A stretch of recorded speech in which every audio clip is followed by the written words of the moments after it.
بسم الله الرحمن الرحیم. نن زموږ د طریقة العصریه د اولې حصې 130 نمبر سبق ته او الدرس الثلاثون دیرشم نمبر درس ته. نن درس کې به انشاءالله موږ املا وایو، د مفرداتو املا به وایو. املا وایي په تسلسل سره روانګۍ سره عربي عبارت ویل او صحیح طریقې سره الفاظ لیکل یا جملې لیکل. مفرداتو مطلب دا دی مفرد واحد یو لفظ نو دغه ته مفردات وایي، یو لفظ ته مفردات وایي. ټیک شو جی. نو دلته مفردات دي، بیا ورته معنی لیکلي. تأخذین دا د واحد مؤنث حاضر صيغه ده. واحد مؤنث حاضر یوه مؤنث سره او مخې ته ناسته وي، نو هغې ته به وایي چې ته ورته واخله یا ونیسه، نو هغې ته به وایي تأخذین اخلی، تأخذین اخلی یا ته نیسې.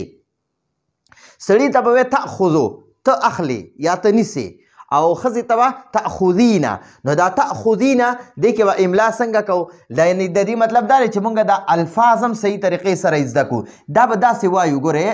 ت د حمزه باندې د الف د پاسه به ورکوټې حمزه چې هغې باندې به جزم اچې، او تأخو او خا به یعنې دا نقطې والا خا به لیکي، بغیر نقطې والا خا به نه لیکي، او ذال به لیکي، زا وغیره به نه لیکي. نو تأخذین به نه لیکي، تأخذین. ٹھیک شو جی. نو تأخذین معنی ته مؤنثه اخلی، ته یوه ښځه اخلی، مخې ته ښځه ناسته وي، نو هغې ته څوک دا نه وایي چې ته ښځه دا څیز اخلی. ټیک شوه، داسې څوک نه وایي. خو چې لیکي نو بیا به ته مؤنثه اخلی یا ته مؤنثه نیسې. په لیکلو کې به ورسره مؤنثه لیکي، او چې لیکي نه مخامخ چاته وي نو هغې ته مخامخ ته ښځه ناسته ده، هغې ته وایي ته اخلي، نو هغې ته وایي تأخذین، ته اخلي. او که سړی وي نو هغه ته وایي تأخذو، ته اخلي، تأخذو ته اخلي، تأخذین ته اخلي. نو دواړو معنا ده ته اخلي، خو دا تأخذو سړي دپاره او تأخذین دا د ښځې لپاره استعمالیږي. اوس تقومین ته مؤنثه ودرېږي یا ته مؤنثه پاسېږي. تقو نو دا به غټ قاف لیکي، باریک کاف په نه لیکي. ټیک شوه، نو دا به مکمل داسې تقو به لیکي، تکو به نه لیکي، تکو به داسې تکو به نه لیکي. ټیک شوه، دا غلط دی. نو دا تقو به لیکي، تقو مینا معنا ده ته مؤنثه ودرېږي. اوس تفتحین معنا ده ته کلاوې، چې سړي ته وایي ته کلاوې که نه، نو هغه ته وایي تفتحو، او چې ښځې ته وایي ته کلاوې نو هغې ته وایي تفتحین ته کلاوې، او سړي ته تفتحو ته کلاوې. خو دا حا به چې دی دا بغیر نقطې والا، او دا حا به لیکي دوو سترګو والا یا نقطې والا خوا به نه لیکي. ټیک شوه. تمشین معنا ده ته ځې، چې سړي ته وایي ته ځې نو هغه ته وایي تمشو، او ښځې ته وایي چې ته ځې نو تمشینا.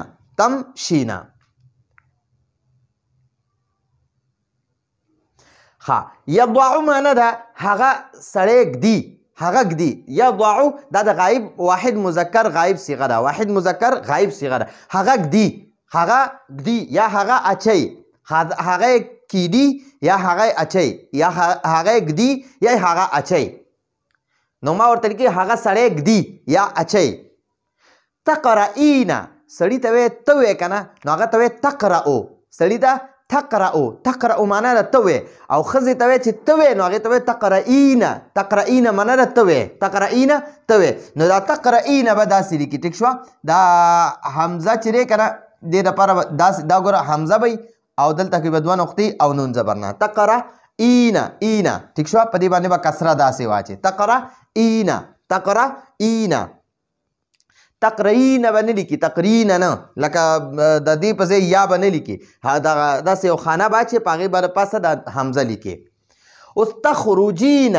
تخرجو سړي ته چې وایي چې ته وځې که نه، ته وځې، نو تخرجو ته وځې،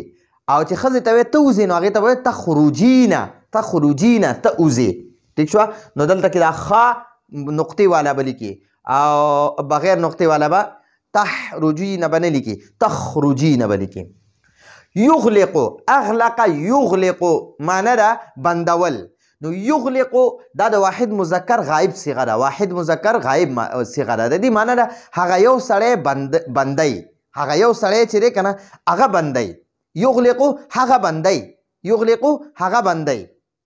او په دې کې به دا یغلقو کې به مونږ څنګه املا کوو نو دا به دا غین به لیکي بغیر د څنګه چې دا نقطې والا غین دی داسې به لیکي بغیر نقطې والا غین به نه لیکي یغلقو نه یغلقو یغلقو نو یغلقو معنی ده هغه سړی بندی هغه بندی هغه بندی ته بندی هغه بندی زه بندوم ٹھیک شوه مونږ بندو نو یغلقو معنی ده هغه بندی هغه بندی تغلقینا تغلقینا نو دا د سړي ته وایي چې ته بندې که نه نو هغه ته به وایي تغلقو تغلقو د سړي دپاره تغلقو تغلقو ټیک شوه سړي دپاره دا دی تغلقو ته بندې او ښځې دپاره تغلقینا ته بندې تغلقینا ته بندې ښه نو دې کې به دا عین چې دی که نه دا به عین نه لیکي بغیر نقطې والا غین به لیکي اوس تذهبین تذهبین تذهبین معنی ده ته یوه مؤنثه ځي چې سړي ته وایي ته ځي نو هغه دپاره تذهبو او ښځې ته وایي چې ته ځي نو هغې ته وایي تذهبین نو دا تذهبین به زال سره لیکي داسې ها تذهبین دا به زوا سره نه لیکي تز به نه لیکي نه به داسې لیکي او نه به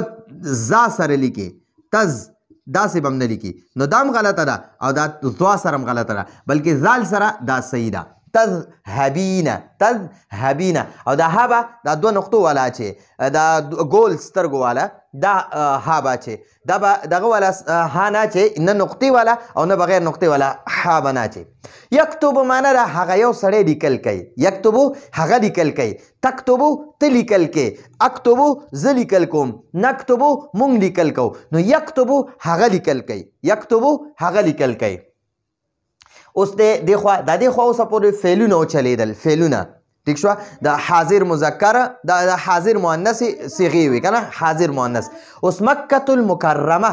مکة المکرمه معنی ده مکه مکرمه بیت الله شریف کم کعبه معظمه ده